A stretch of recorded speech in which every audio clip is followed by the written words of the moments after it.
Selamat pagi, saudara-saudari. Hari ini adalah kebaktian online. Pada masa ini, kami masih dalam siri Hakim-Hakim. Dan pada hari ini, kita akan melihat tajuk akibat dari sikap mementingkan diri sendiri. 2 minggu yang lalu, dalam buku Hakim-Hakim, kita telah mendengar bagaimana Samson berdosa dengan bersikap sombong, tidak mendengar nasihat ibu bapa, meremehkan panggilan Tuhan dan cepat marah. Inilah adalah sikap seorang yang hanya mementingkan diri sendiri. Budaya mementingkan diri sendiri adalah bertentangan dengan budaya Kristian di dalam firman Tuhan. Selalu mengingatkan kita untuk mengasihi Tuhan dengan segenap hati kita dan mengasihi sesama kita manusia seperti diri kita. Hari ini kita akan melihat dalam buku Hakim-Hakim bab 15, apakah akibat daripada sikap mementingkan diri dan bagaimana kita dapat mengelakkan hal-hal tersebut. Bagi bacaan firman Tuhan online, untuk singkatan masa saya hanya akan baca ayat 1 sampai 3 dan seterusnya ayat 19 sampai 20. Tapi saya mendorong kalian boleh membaca ayat 1 ke 20. Hakim-Hakim bab 15. Beberapa waktu kemudian dalam musim menuai gandum, pergilah Samson mengunjungi istrinya dengan membawa seekor anak kambing serta berkata, "Aku mau ke kamar mendapatkan isteriku." Tetapi ayah perempuan itu tidak membiarkan dia masuk. Kata ayah perempuan itu, "Aku telah menyangka bahawa engkau benci sama sekali kepadanya. Sebab itu aku memberikan kepada kawanmu. Bukankah adiknya lebih cantik daripadanya? Baiklah, kau ambil itu bagimu sebagai gantinya." Lalu kata Samson kepadanya, "Sekali ini aku tidak bersalah terhadap orang Filistin apabila aku mendatangkan celaka kepada mereka." Ya, ayat 19. Kemudian Allah membelah liang batu yang di leher itu, dan keluarlah air dari situ. Ia minum, lalu menjadi kuat dan segar kembali. Sebab itu dinamailah air mata itu mata air penyeru, yang sampai sekarang masih ada di leher. Ia memerintah sebagai hakim atas orang Israel dalam zaman orang Filistin 20 tahun lamanya. Amin. Mari kita berdoa. Tuhan, buka hati kami untuk menerima firman-Mu. Biar firman-Mu memimpin kehidupan kami dalam semua situasi dan keadaan. Biar firman-Mu memperbetulkan pikiran kami ke arah kebenaran. Kami meminta hadirat Roh Kudus bersama dengan umat-umat-Mu pada saat ini. Dalam nama Yesus kami berdoa. Amin. Firman Tuhan di Hakim 15 menceritakan bagaimana Samson selepas beberapa musim berlalu pergi berjumpa dengan isterinya. Apabila dia bertemu dengan ayah gadis itu, memberitahu bahawa gadis itu telah diberikan kepada orang lain. Samson berasa kesal atas hal itu, lalu menyalahkan orang Filistin atas kehilangan isterinya dan membakar ladang gandum dan memusnahkan hasil tanaman mereka. Orang Filistin membalas dengan membunuh bekas isterinya dan ayahnya. Sebagai balasan, Samson membunuh banyak orang Filistin. Akibatnya, orang Filistin menyerang Yehuda mencari Samson. Orang-orang Yehuda takut kepada orang Filistin, lalu mereka datang meminta Samson untuk menyerah kepada orang Filistin. Dari petikan firman Tuhan tadi, kita dapat memperhatikan bahawa dosa-dosa kecil dari sikap sombong, cepat marah, tidak menghormati orang tuanya dan meremehkan Tuhan adalah watak Samson yang hidup penuh dengan diri sendiri. Sebenarnya, budaya yang mementingkan diri sendiri sangat ketara di dunia semenjak dosa bermula dari Adam dan Hawa. Sikap mementingkan diri selalu akan membawa kesan yang tidak baik kepada kita dan juga membawa akibat buruk bagi orang di sekeliling kita. Kita dapat lihat daripada tindakan Samson di mana dia hanya mementingkan diri sendiri dan ini menjadi satu kebiasaan bagi dia hingga menyebabkan pembunuhan, dan pertengkaraan. Oleh itu, Tuhan pada hari ini ingin membebaskan kita dari kebiasaan yang penuh dengan diri kita supaya kita dibebaskan daripada belenggu dosa. Mari kita lihat apa yang akibat dari kebiasaan mementingkan diri. Ada 3 akibat dari mementingkan diri, yaitu 1. Membawa kecelakaan. Keegosan Samson untuk mengawini seorang gadis Filistin yang tidak selaras dengan kehidupan seorang Nazir, dan pada saat keinginannya tidak mencapai, dia marah dan rasa kecewa. Samson hanya mementingkan dirinya. Dia kecewa kerana tidak mendapat apa yang dia inginkan. Dia tidak melihat bahawa apa yang dia inginkan sebenarnya melanggar kehendak Tuhan. Kadang-kadang kita mempunyai rencana yang tidak kita inginkan dan kita bersungguh-sungguh inginkan kejayaan dan rencana tersebut. Tetapi apabila rencana tersebut gagal kerana rencana itu mungkin hanya mementingkan diri sendiri, akibatnya akan membawa kekecewaan kepada kita sendiri. Kalau kita tahu tujuan Tuhan, kita tidak rasa kecewa jikalau rencana gagal, kerana kegagalan itu mungkin juga rencana Tuhan. Amin. Tetapi kadang kita tidak menyedari mungkin rencana kita gagal kerana mungkin hal itu menentang kehendak Tuhan. Oleh itu, kalau kita mengikut rencana Tuhan, kita akan mengalihkan sikap mementingkan diri kepada menginginkan kemuliaan Tuhan dan mementingkan orang lain. Bayangkanlah saudara-saudari, kalau rencana itu tidak berjaya, kita belajar untuk tidak kecewa kerana kita tahu Tuhan mungkin memiliki rencana yang lebih baik, dan kita belajar melihat berkat dari kegagalan kita. Dan kita tetap dapat mengucapkan syukur kerana tanpa Tuhan mungkin kita kegagalan, kita lebih teruk lagi. Amin. Yang kedua tentang akibatnya membawa kemusnahan. Sikap Samson yang mementingkan diri menyebabkan dia selalu merasa kecewa dan tidak puas dengan orang lain. Oleh itu, dia marah atas kehilangan istrinya, lalu memusnahkan hasil tanaman gandum orang Filistin.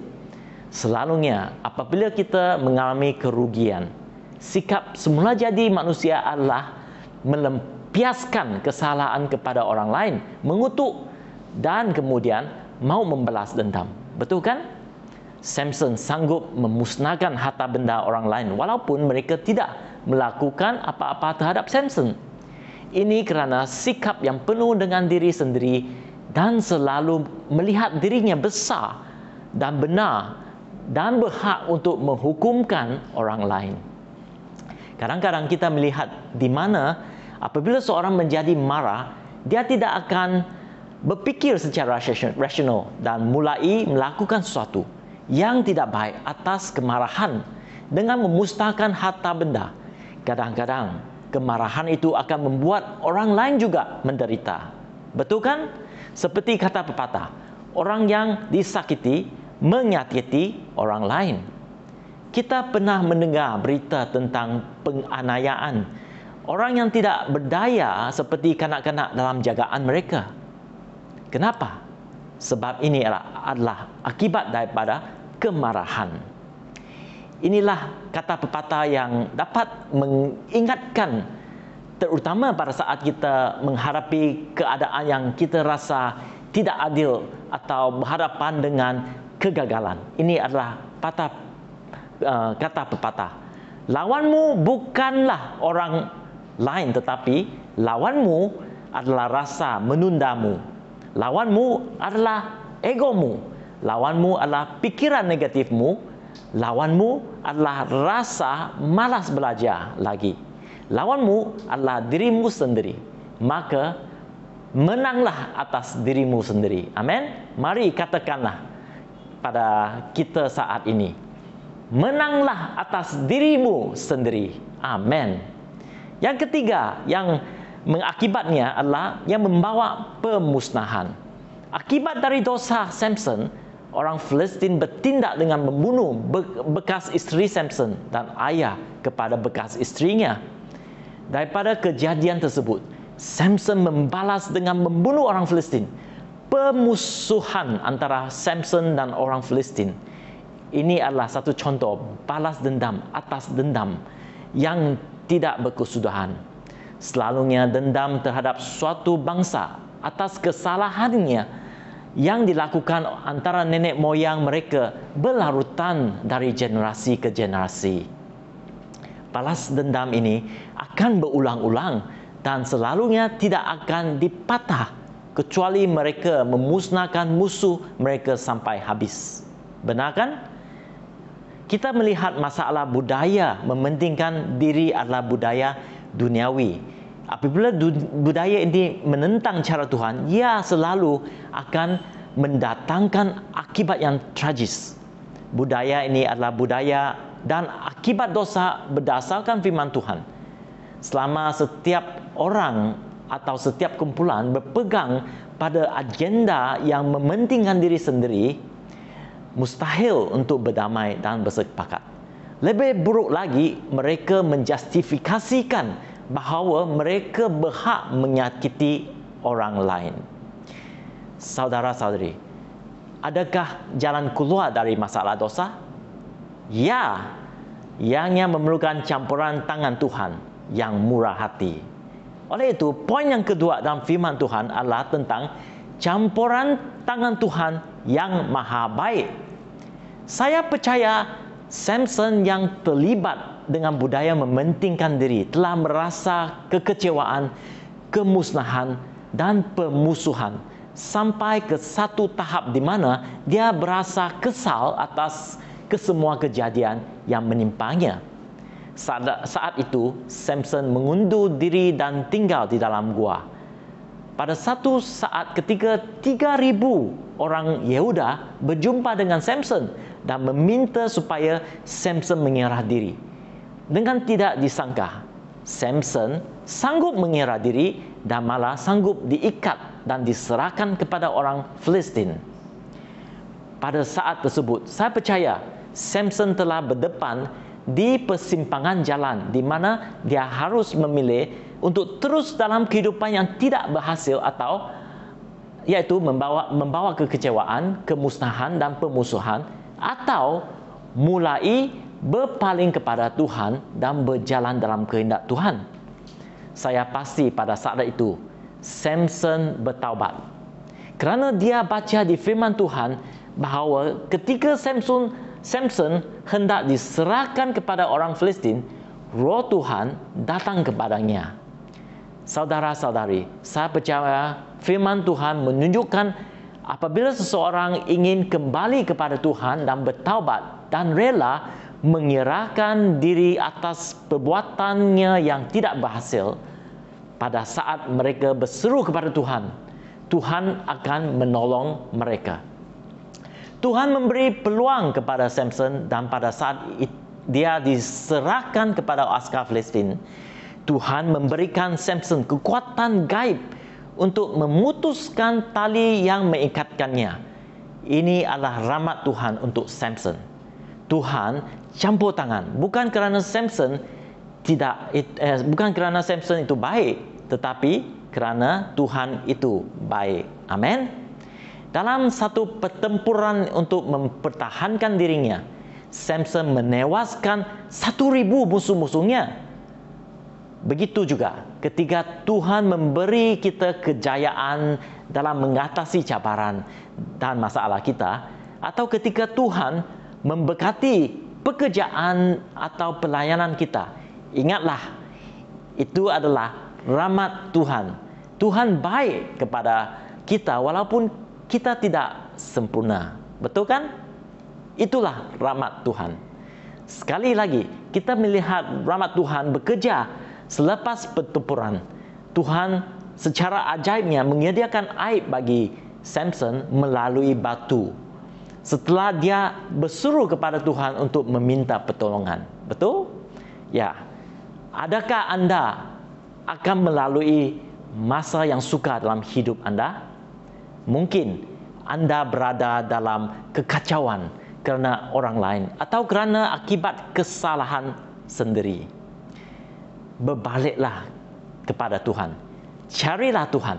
Anda tidak perlu sempurna bagi Tuhan untuk menerima rahmat-Nya. Tuhan terlebih rindu memberkati umat-Nya. Oleh itu, bertaubatlah kepada Tuhan. Jadi, bagaimana kita meminta pertolongan kepada Tuhan? Dengan mengakui dosa kita dan berpaling kepada Tuhan. Berpaling kepada Yesus Kristus. Oleh itu, poin yang ketiga adalah wira sejati Yesus Kristus. Sebenarnya, nama Samson bererti cahaya matahari atau cahaya. Dia dilahirkan untuk menjadi cahaya Tuhan bagi orang-orang yang hidup dalam kegelapan. Sebaliknya, cahaya Tuhan diselubungi dengan kegelapan watak Samson. Samson adalah seorang yang kuat dan hebat. Tetapi, dia tidak hidup sebagai pahlawan sebenar. Dia adalah manusia yang tidak sempurna. Orang berdosa, sama seperti kita semua. Samson memerlukan wira untuk menyelamatkannya juga. Sebenarnya Alkitab penuh dengan orang-orang yang tidak sempurna. Ini mengedarkan kita bahawa mereka memerlukan Tuhan. Tuhan mengizinkan hidup mereka dicatatkan untuk kita. Kehidupan mereka menggambarkan sifat manusia yang berdosa dan pada masa yang sama menyatakan rahmat Tuhan. Amin. Oleh itu dalam buku Kolose 3 ayat 7 sampai 8 yang mengatakan begini, dahulu kamu juga melakukan hal-hal itu ketika kamu hidup di dalamnya. Tetapi sekarang buanglah semuanya itu, yaitu marah, garam, kejahatan, fitnah dan kata-kata kotor yang keluar dari mulutmu. Amin. Saya bersyukur Tuhan tetap percaya dan memakai wira-wira dalam Alkitab ketika mereka gagal.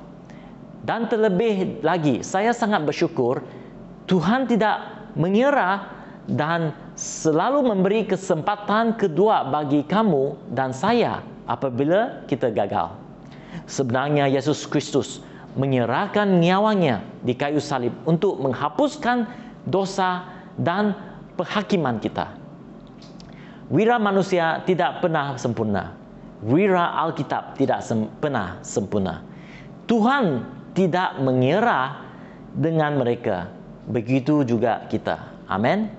Dalam buku Efesius 4 ayat 21 sampai 24 mengatakan begini, kerana kamu telah mendengar tentang Dia dan menerima pengajaran di dalam Dia menurut kebenaran yang nyata dalam Yesus, yaitu bahawa kamu berhubung dengan kehidupan kamu yang dahulu harus menanggalkan manusia lama dan menemui kebinasaannya oleh nafsunya yang menyesatkan, supaya kamu diperbarui di dalam roh dan pikiranmu dan mengenakan manusia baru yang telah dicipta menurut kehendak Allah di dalam kebenaran dan kekudusan yang sesungguhnya. Amin. Yesus menyerahkan hak-haknya sendiri untuk membawa kebenaran Tuhan kepada orang-orang berdosa dengan mati untuk dosa-dosa mereka. Yesus menjalani kehidupan yang penuh dengan buah roh dan penuh dengan karunia roh. Sebagai pengikut Yesus Kristus, marilah kita mempersembahkan diri sepenuhnya kepada Tuhan. Seperti Yohanes Pembaptis, marilah kita berdoa agar Yesus Kristus semakin bertambah dalam diri kita dan kita harus berkurang. Amin. Tidak kira apa yang kita sedang berjuang dalam diri kita, masanya bagi kita untuk mengosongkan diri dan dipenuhi dengan semua kebaikan Yesus Kristus. Menyerahkan kepada Tuhan kemurungan, keraguan, negatif, kekecewaan, kemarahan, balas dendam, pengampunan, kepahitan, kebenaran diri. Amin. Bayangkanlah apa kesan dan pengaruh positif kita ketika kita dipenuhi dengan kasih Kristus dan penuh dengan kuasa Roh Kudus, kita dipanggil untuk menjadi garam dan terang bagi dunia, untuk melakukan kebaikannya.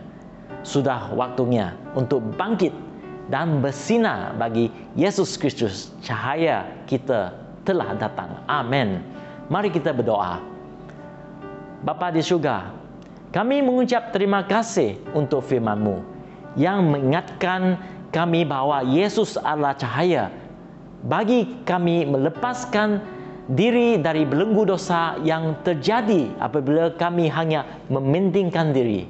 Kami berdoa agar kami disegarkan oleh Roh Kudus dalam situasi kami dan dapat menjadi terang dan garam walau apapun keadaan yang kami hadapi, supaya kami dapat melihat rencana-Mu dan tinggal dan melihat kesan dan pengaruh positif apabila kami mengutamakan Tuhan dan mengasihi sesama kita manusia seperti diri kita. Amin. Saya juga mahu berdoa bagi mereka yang berdepan di persimpangan jalan di mana mereka harus memilih untuk terus dalam kehidupan dalam kegelapan atau berpaling kepada Tuhan. Kiranya hari ini firman-Mu membawa mereka untuk berpaling kepadamu dan berjalan bersama dengan Engkau dalam panggilan-Mu untuk hidup mereka. Amin. Dalam nama Yesus kita katakan amin. Terima kasih kerana mengikut kebaktian online hari ini. Saya mahu mendorong kita semua untuk menjadi pelaku firman Tuhan. Ambil prinsip yang ada dan aplikasikan dalam hidup kita, dan kalian boleh kongsikannya atau share link khotbah ini kepada kawan-kawan dan keluarga yang tidak sempat mendengarkan hari ini. Saya yakin firman Tuhan akan menjadi kekuatan dan memberkati hidup setiap kita. Amin. Jumpa minggu depan.